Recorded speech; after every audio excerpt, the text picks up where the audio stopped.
Hi, I'm E.D. Lewis, and welcome back to Nocturnal Reviews. And today I have an unexpected book haul. I was gonna say something different there. Yeah, I didn't expect to have, this many book hauls, but things have changed a little bit, and I've seen some things that I couldn't pass up. So, that's what we're gonna be talking about today. I do have a book that I've had for a year or almost a year that I keep forgetting about, so that's gonna be in the mix too. Check out the timestamps because I'm going to divide this up into two sections. It's going to be spooky, gothic, and horror and whatnot is going to be the first bit, and then the second bit after my ad break is going to be more spiritual. So if you're not interested in the spiritual, at the ad break or just after the ad break, because I think there's going to be a brand new ad and it's about something that's coming up. So check that out. You can skip to the outro if you're not interested in the spiritual books. So, but anyway, let's get to the books. So first up, we have this book.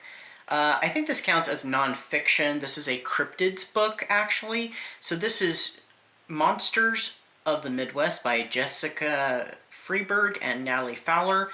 True tales of Bigfoot, werewolves, and other legendary creatures. Whether if you believe in cryptids or not, you're welcome either way, and please be respectful to each other, one another, each other. I never can remember which one is correct. But this, I thought this book was very interesting. Like I said, I've had it for a while and I keep forgetting about it. So this covers a wide area of the Midwest, and it shows on the back other books in the series, like Ghostly Tales of Iowa, Ghostly Tales of Michigan, Ghostly Tales of Minnesota, Ghostly Tales of Wisconsin, Minnesota Hauntings, and the Mysterious North Shore of Lake Superior. So, interesting books. Like I said, I had to get this book at the time. I don't even remember what time of year it was that I got it. It does have some interesting little illustrations. So if you like cryptids, this might be right up your... Ooh, what was that? This might be right up your alley. It looks like some of them are only like a handful of pages. Ooh, there's an ice monster. But it's also divided up into sections. So there's Bigfoot, there's water monsters, there's all kinds of cool stuff. So I thought that'd be interesting. It's just I kept forgetting to share it until now. So this next book I actually got when I went on kind of a little... Oh, actually this book and the two will follow it after the ad break. I picked it up when I was on a kind of 2-day trip, and by the time this video comes out, it will have been 2 weeks ago that I went on that trip.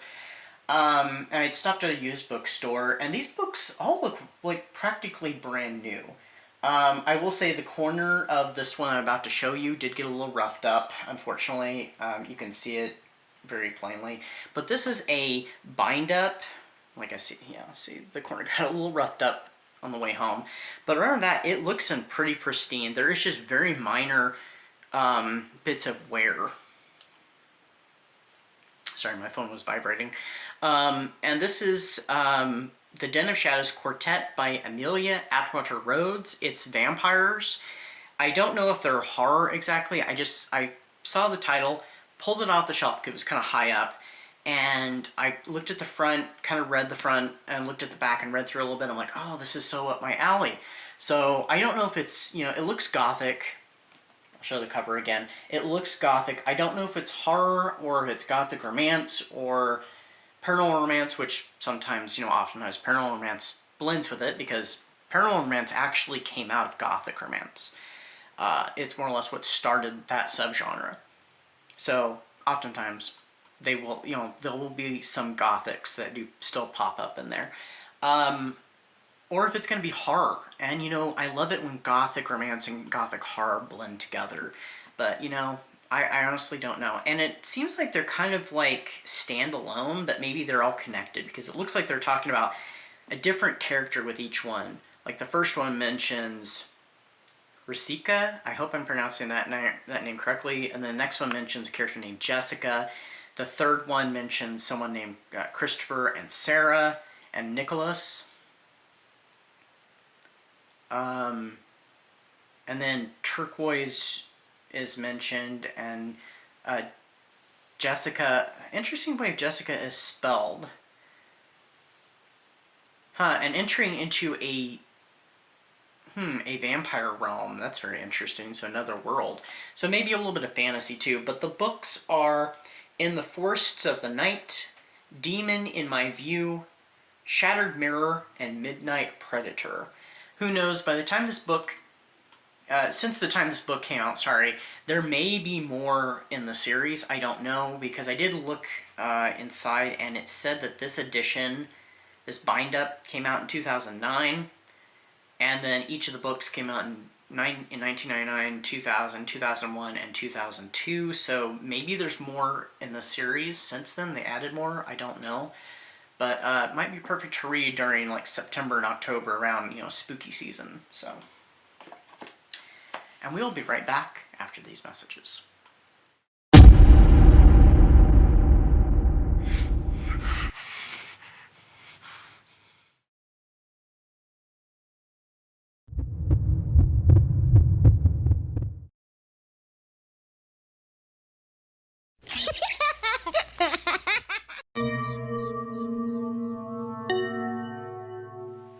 Another month, another spotlight, and this month I'm spotlighting R. St. Clair, author of the Dark Hollow Chronicles, as well as Code Red and many other works. If you're into the gothic vibes, the spooky, the unsettling, and also there's a little bit of sci-fi, please check out her books. She's got lots of excellent choices. Alright, so like I said, these next two books actually came from the same places I got that vampire bind-up.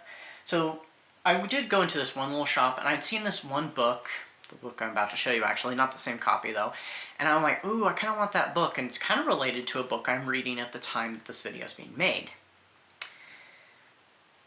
And I was like, yeah, I think I'll pass on it for now, because there were certain things I wanted to get, and I didn't want to overdo it any particular place, and so I was just like, you know what, I'll pass on it for now. Maybe sometime I'll get the book in some way, whether it be digital or I run across on the copy, order a copy, what have you. So I ended up passing it up. When I went to the bookstore and I found the spiritual section, I found this book in paperback. And I don't think I've ever seen these books in this series in paperback. They've always been hardback, and I do have a couple digital in this series, and I have a couple physical copy. So I was like, oh wow, and like I said, all these books from this place look like really great condition. They all looked very brand new, and there's a lot of the books that were obviously old and well loved and stuff. These ones are pretty pristine. So this is a little bit series, a little bit of mantras, an introduction to sacred sounds by Lily Cushman. So the hardback edition was $10. This little paperback was only $4.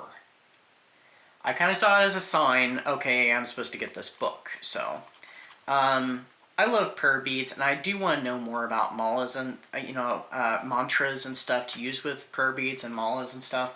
So this is right up my alley. The book I'm reading right now is about prayer beads, and it doesn't really talk too much about mantras. It mostly talks about chants and stuff and prayers. So I was like, well, this is kind of connected with that. So, and we have a mala bead, traditional mala beads sitting right there on the cover, been illustrated. So I'm like, I'm definitely going to get that. The other book I got from there, this one is kind of a classic in the Wicca and pagan community, and it is by Silver Ravenwolf. And this is one of her series of her New Generation series. So this is To Stir a Magic Cauldron, a Witch's Guide to Casting and Conjuring, and it's retro cover. I love these retro covers, and so a lot of the series I hadn't seen what the retro covers look like. I think that looks so cool. I don't know if this is like the first edition or not. This one has like some staining on like the sides. It has, been used or at least exposed to the elements. I think there's even, there's been some creasing. It has been used, but it looks so pristine on the front and back and the spine. So when did this book come out? I've heard people say that her books are rather fluffy. I do have one of her books. It was gifted me when I was in high school, actually, and it's actually the one that people who don't care for this author do actually recommend that book. And so, and it's like a tome. It's more, I use it more as a reference book. I don't know if I'm ever going to read it cover to cover because it's humongous, but we'll see. Probably something it would take me probably a year or more to read through. So this book came out in 1999. So this is the 8th printing of the first edition. So, and the book originally came out in 1995. All right, so that gives some context. So I wonder how long they did before the second edition came out. So I don't know, but anyway, like I said, I love the retro cover. They did have the silver birdstick one, which is her first one in the series, but I was looking at some of the stuff on the back, and I thought this one sounded more interesting to me personally. So I was like, you know what? It's a classic. It's one I haven't read, because some of the classics I haven't read, and so I was like, let's try it out. Let's see what I think of it and see if I roll my eyes or I'm like, okay, I see some wisdom here. So these next two books are ones that I got here in town, actually. They're kind of a similar subject matter. And so I can't find my Cunningham book on herbs, but I did see this at Ollie's, and then the next time I went to Ollie's, I went and I picked it up. I still have the sticker on it. So this is The Complete Language of Herbs, A Definitive Illustrated History by S. Teresa Dietz. So this one covers, it talks about like 500 different herbs and stuff. It talks about their meaning, folklore, and also talks about their, I think, medical use and also spiritual correspondence. So, and like it's got illustrations, and that one actually might be a picture. I can't tell. That one looks so lifelike. That one's clearly not a picture. That one's, an illustration, so is that one. But here's a page I open up to. So we do have illustrations. Maybe they are all illustrations and not photographs. Well, that one has clearly got to be a photograph. So they're all alphabetical and stuff. So I was like, well, that one would be good until I can either find my old copy of the one, or I can get a new copy, maybe even digital, of the other book. And then I can kind of compare and stuff. Because I know the one is a classic, and it's one that I used to use a lot when I was in high school. And it's one I just don't know what happened to it. There's been a couple of my books that have vanished. And I've talked about those in other videos. Like, there was a Marilyn Ross book of mine that I reviewed this year that I had in paperback, and I have no idea what happened to it. It just... So, anyway, I might compare this with the Cunningham book and see what's what. And then I got this when I went to my local bookstore recently.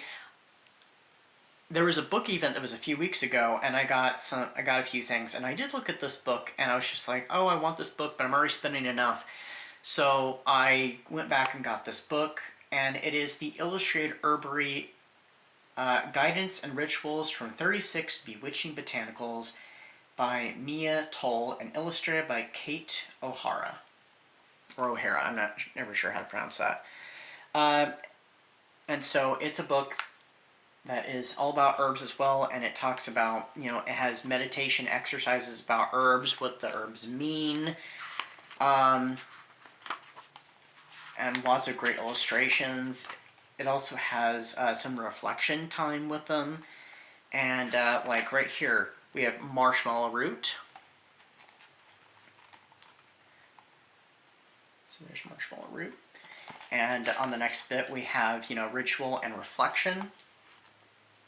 Now, what I did not realize about this book, though, at the time when I first looked at it, is it's also an oracle deck. It's a book and an oracle deck. So there are oracle cards in the back of this. And I am actually somebody who is an amateur card slinger. I have been working on, I've had some oracle decks for several years, and this year, actually December is when I really kind of decided this, and I started practicing reading them in January. So it's been, about 5 months now. And I've actually gotten a few new oracle decks since, including this one. So this is my newest one. Here's some of the cards. It has 36 cards, and so here is some of them. And they're different kind of card stock. So this one right here, just to show, is Raspberry. It even gives you the page number for the correspondence. And this is Raspberry, Create Space. Of course, the back of the cards, which is kind of the end papers at the front and back. And here's the pouch that the cards are in. Yeah, I didn't realize that till later on before I went back and got it, because I had already really wanted to get it, and so I went and got it because of this. So I'm like, yep, more cards. So there's 36 of those, and I am putting them in wrong. And they were ones you had to pop them apart. They were oh, what is it called when you... I can't remember. But anyway, you had to pop them apart and stuff. They're beautiful made cards. It's a shame they're not a denser, but then again, there's no inverted meaning, so you don't have to take them with the casino bit, and, or even kind of, like, flatten them out and mix them all up and then get them straight out. You can just do like an overhand, which is what I like to do actually. Unless the cards have a reversal meaning. So I had to have that book. It's absolutely gorgeous. I'm not really a big fan of books with foil on their covers, but some books it works for, and this is one it really does work for. I think I like it more on hardbacks than paperbacks, but like I said, some books it works, and this one it really works. So I'm very eager to try this one out. Like, I have so many cards. I've been working with one deck, and I've thought about possibly doing like a once a month to kind of help me practice a little bit, give like a card of the month on my videos, like at the very end of like maybe one of the first videos of the month. It just depends, because I film videos a lot of times a little bit ahead of time, sometimes not ahead of time, and like within like a few days or the weekend before they pop up. So I don't know, we'll see. If you guys have gotten this far into the video, please let me know. I'd love to know. It would be mostly for practice and stuff, and for fun. If it, gives anybody spiritual insight or a message that they need, cool. You don't have to take it seriously. It would be something for fun and personal practice for me. Anyway, that's what I've got, and I will see you all very soon, especially with a special video that is coming up, and actually some other special videos that are coming up next month. So until next time, stay safe, stay spooky, and I'll see you then. Namaste.